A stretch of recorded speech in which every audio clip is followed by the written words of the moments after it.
Lahat mapupula. Hello, hello mga kadresya! Dito sa New Zealand, iba't ibang klase ng pear o peras ang aming nabibili.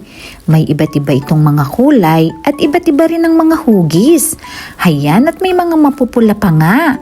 Fresh na fresh ang mga ito dahil dito rin sa New Zealand nila inaani ang mga ito. At hindi namin pwedeng hindi bilhin ang mga mapupulang peras na ito. Hi!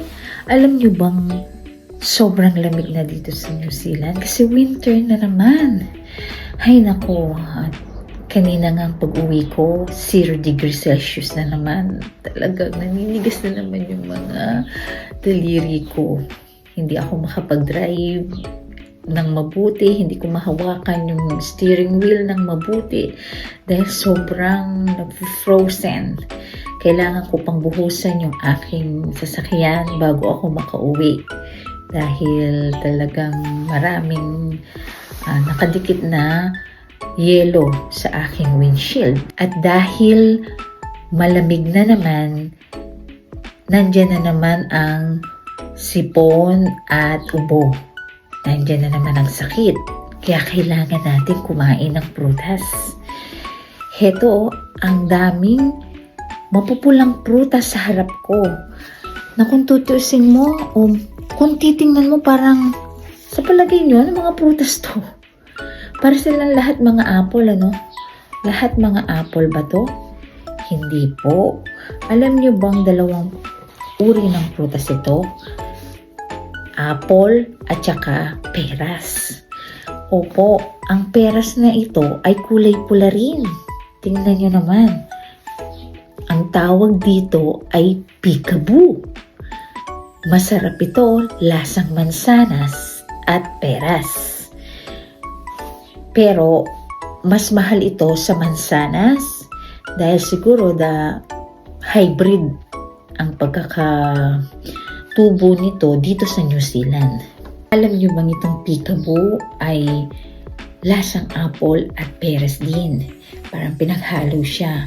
Hindi siya ganong matamis, kaya okay na okay ito sa mga diabetic. Gustong-gusto rin namin itong kinakain ng mister ko dahil nga hindi lang dun sa dietary fiber niya, kundi rich in vitamin C din, sa potassium at antioxidant.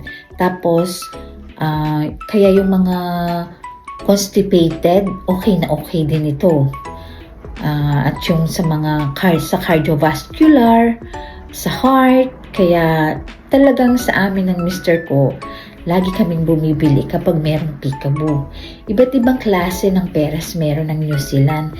Pero kapag nakita namin itong red na peras na ito, talagang hindi namin pwedeng hindi bilhin. At binibili namin ito para rin sa mga anak namin. Mabuti na lang mahilig din sila sa mga to. Itong peras at saka apple. Tara, tikman natin.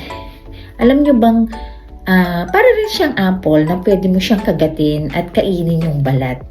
Okay na okay lang siya. Kasi ito yung dami ng fiber. Itong balat niya kapag kinain mo.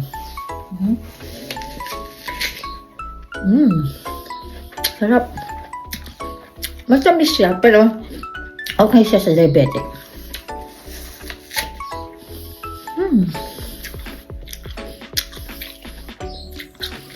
Kaya minsan bago ako matulog, kumakain ako ng mga prutas kasi mas nakakagaan sa akin yung pagtulog kapag nakain ko yung mga prutas na ganito.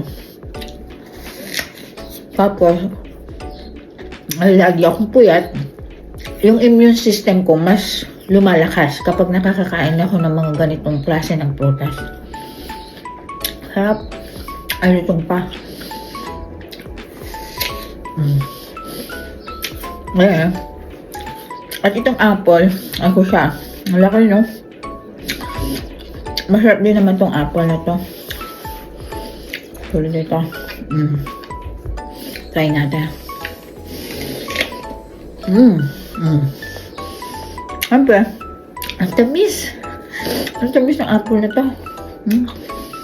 Mas puti yung loob niya kaysa dito sa kinakain kong apple. Ayan. mas puti.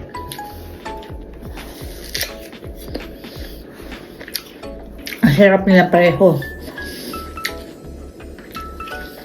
Lalo na to.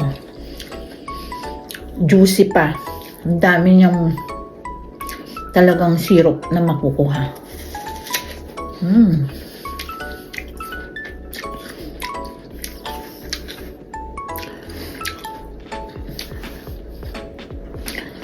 Dito dahil malamig ang panahon, hindi agad nasisira yung mga prutas at malulutong talaga sila. Fresh.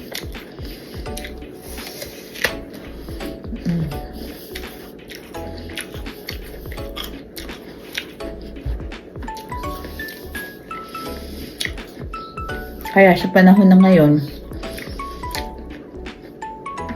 huwag natin kalimutan kumain ng mga prutas. Pampatibay ito ng ating resistensya, pampalakas ng ating katawan. Para patuloy natin magampanan yung ating mga gawain, mga trabaho, at yung mga tungkulin natin para sa ating pamilya. Kaya, kain na ng peras at ng mansanas. Ang sarap